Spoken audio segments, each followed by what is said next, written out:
అబ్బబ్బబ్బా! ఏమి ఎండలురా బాబు! ఈ ఎండలకి బయట పనులకెళ్ళే వాళ్ళు ఎలా చేస్తున్నారో గూడా నాకు అస్సలు అర్థం కావట్లేదు.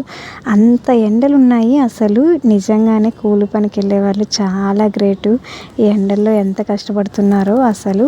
మీరందరూ చాలా జాగ్రత్తగా ఉండండి. చాలా టెంపరేచర్ ఎక్కువగా ఉంది. మా గుంటూరులోనే ఇలా ఉందా? లేదా అన్ని ప్లేసెస్‌లోనూ ఇలాగే ఉందో నాకైతే కామెంట్ అయితే చేసేయండి. ఆ ఎండలకి నాకు ఒక్క నిమిషం కళ్ళు తిరిగేసినాయి. ఇంక వెంటనే మా హస్బెండ్ అయితే ఇంకా లెమన్ వాటర్ అయితే నేను తాగాను. వీళ్ళందరూ ఇంకా బాదం పాలైతే తాగారు. ఇంకా అక్షయ తృతీయ రోజైతే మేమేం కొన్నామో చెప్తానన్నాం కదా!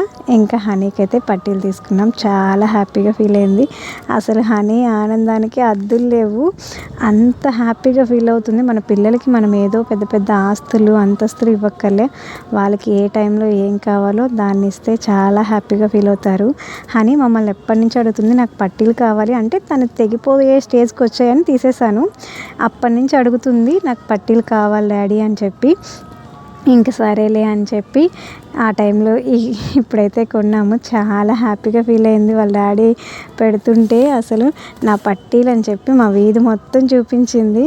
అంత హ్యాపీగా ఫీల్ అయింది. మనము మన పిల్లలకి ఏదో కోట్లు ఆస్తులు సంపాదించాల్సిన అవసరం లేదు.